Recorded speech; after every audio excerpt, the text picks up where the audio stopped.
نحمده ونصلي ونسلم على رسوله الكريم اما بعد فاعوذ باللہ من الشیطان الرجیم بسم اللہ الرحمن الرحیم۔ محترم مکرم ناظرین و سامعین کرام، السلام علیکم ورحمۃ اللہ وبرکاتہ۔ ہمارے انتہائی محترم عامر اللہ بھائی کے حکم پر اور ان کی بزم کے لیے اس عظیم دن 18 ذی الحجہ کی مناسبت سے میں آپ کی خدمت میں حاضر ہوں۔ معزز عزیزان گرامی قدر، 18 ذی الحجہ ہمیں ایک انتہائی اعلیٰ ترین عظیم ترین ہستی کی یاد دلاتا ہے۔ وہ ہستی جو کامل الحیاء والایمان بھی ہے، جو جامع القرآن بھی ہے، مجہز جیش العصغۃ فی غدی الرحمن بھی ہے۔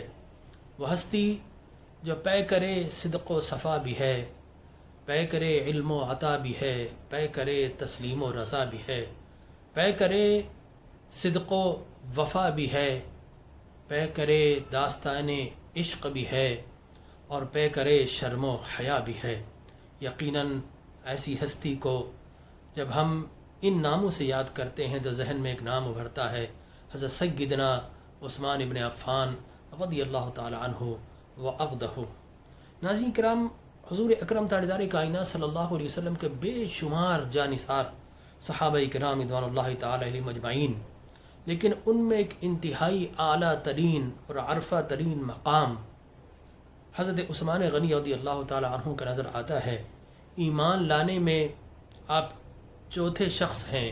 حضرت سیدنا صدیق اکبر رضی اللہ تعالی عنہ بڑوں میں، حضرت علی کرم اللہ وجہہ الکریم بچوں میں، اور حضرت زید بن حارثہ رضی اللہ تعالی عنہما غلاموں میں سب سے پہلے ایمان لائے، اور صدیق اکبر رضی اللہ تعالی عنہ کے اصرار پر اور آپ کی تبلیغ پر حضرت سیدنا عثمان غنی رضی اللہ تعالی عنہ حلقہ بگوش اسلام ہوئے۔ گویا آپ چوتھے فرد ہیں جو اسلام کے نورانی ماحول میں داخل ہوئے۔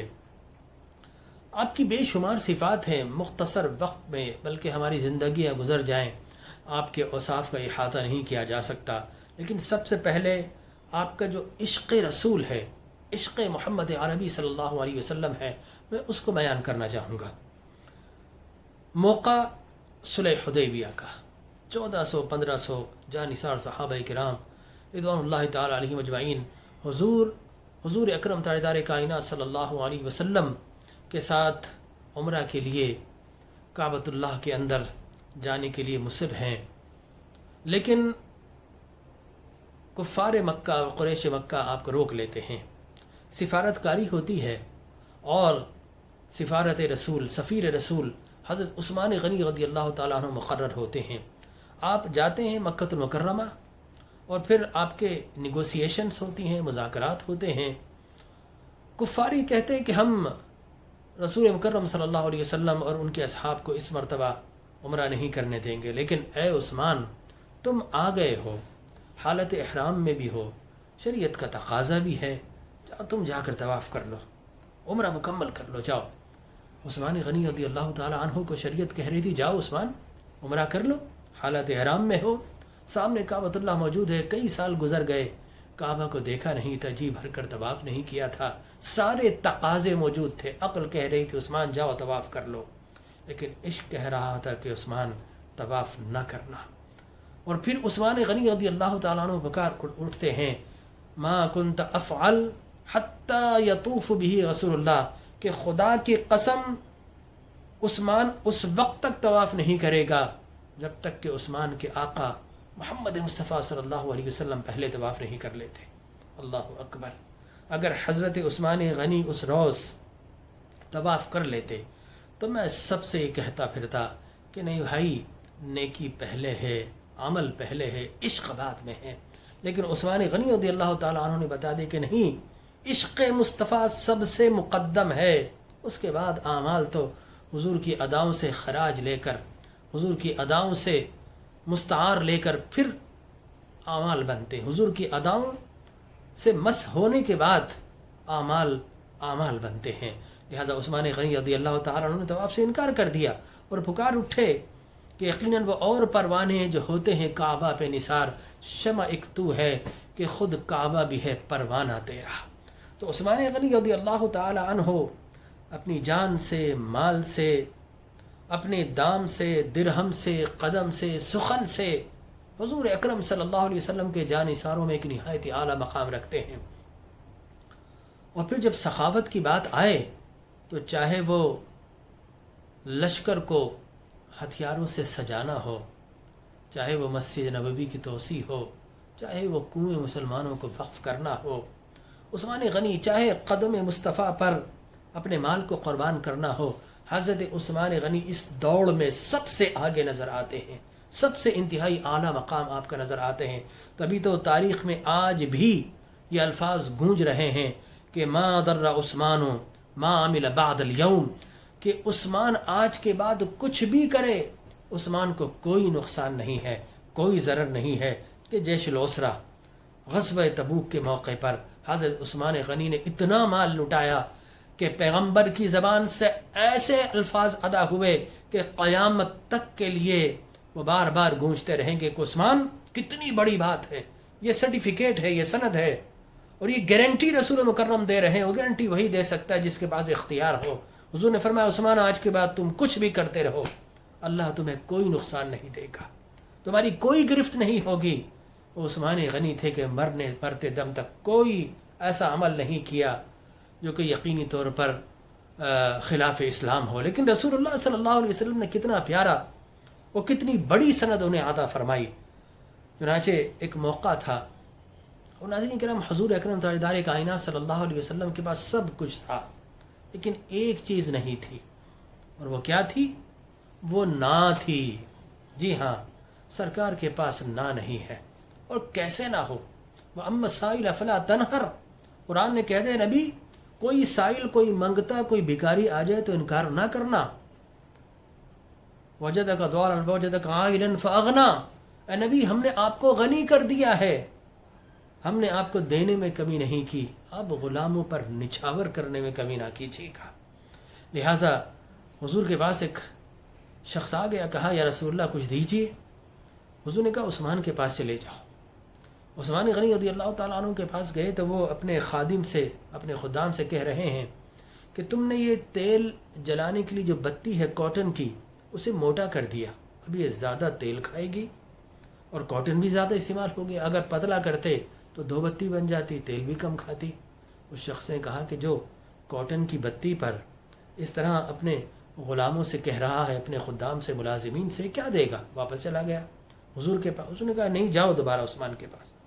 پھر آئے تو کہا عثمان غنی ڈانٹ رہے ہیں اپنے ملازمین کو کہ میاں تم نے جو کھانا بنایا اس میں نمک زیادہ ڈال دیا، ایک ڈلی بچا لیتے تو کل کام آ جاتی۔ وہ شخص اس نے کہا یہ تو کچھ نہیں دیں گے، دوبارہ چلا گیا حضور کے پاس۔ حضور نے کہا نہیں، جاؤ عثمان کے پاس۔ وہ تیسری مرتبہ جب عثمان غنی رضی اللہ تعالیٰ عنہ کے پاس آیا تو عثمان نے کہا میاں ادھر آؤ، تم بار بار آ رہے ہو جا رہے ہو، معمہ کیا ہے؟ انہوں نے کہا کہ مجھے بیٹی کے لیے جہیز تیار کرنا ہے۔ حضور کے پاس حاضر ہوا تھا، حضور نے کہا عثمان کے پاس جاؤ۔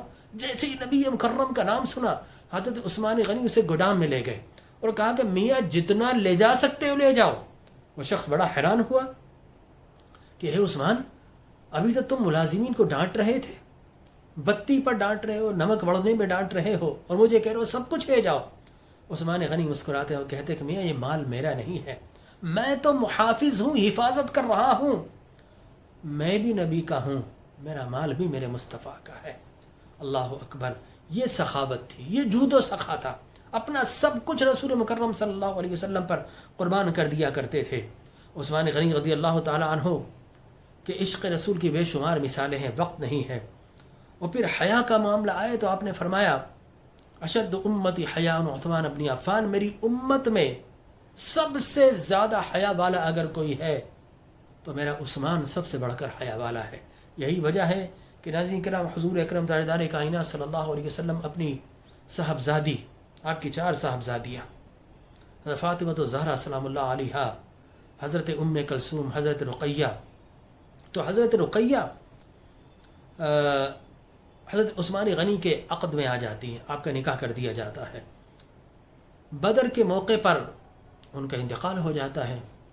حضور اکرم صلی اللہ علیہ وسلم نے دیکھا کہ عثمان زار و قدار رو رہے ہیں، یقیناً موقع ایسا تھا، لیکن رونا زیادہ تھا۔ آپ نے پوچھا عثمان اتنا کیوں رو رہے ہو؟ کہا کہ یا رسول اللہ، ایک تو یہ ہے کہ میری زوجہ رخصت ہو گئی، اور دوسرا یہ کہ میں جو دامادی کا شرف تھا اس سے محروم ہو گیا۔ آپ کے ساتھ ایک رشتہ غلامی تو ہے، لیکن داماد ہونے کا جو رشتہ تھا، یا رسول اللہ کتنا بڑا رشتہ تھا۔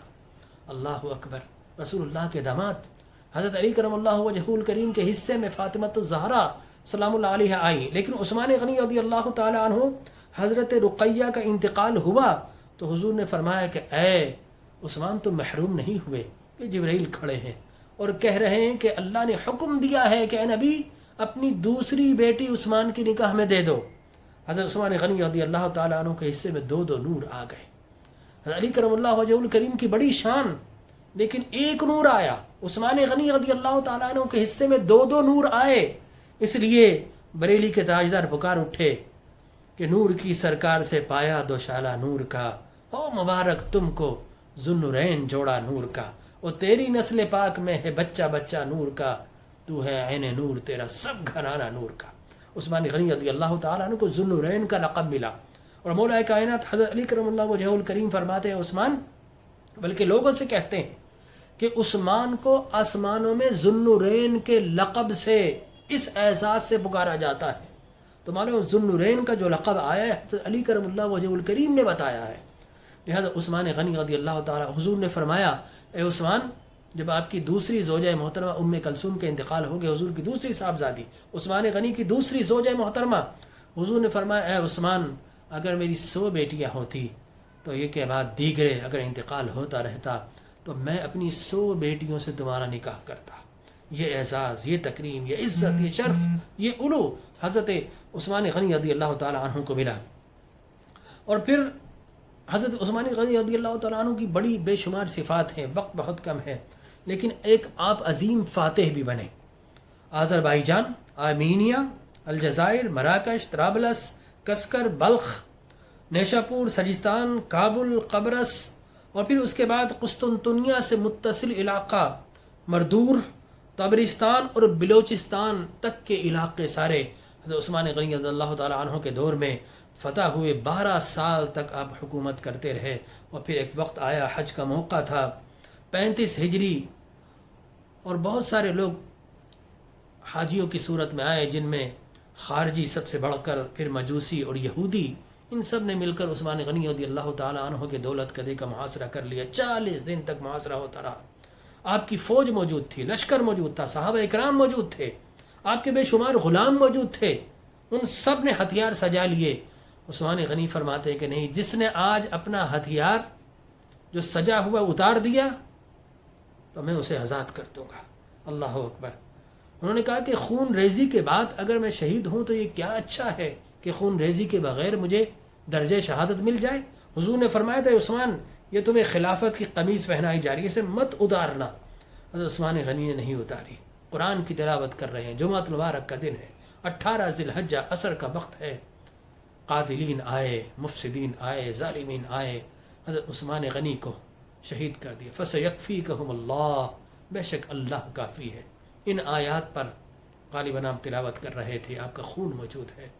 وہ قرآن آج بھی ٹوک کپی ٹرکی کے اندر موجود ہے۔ عثمان غنی رضی اللہ عنہ، مظلوم ترین شہادت، فوج موجود ہے، لشکر موجود ہے، حسنین کریمین حفاظت کر رہے ہیں، حضرت علی بھی پہرا دے رہے ہیں، لیکن آپ اس کے باوجود جام شہادت نوش کر جاتے، طاقت کے باوجود۔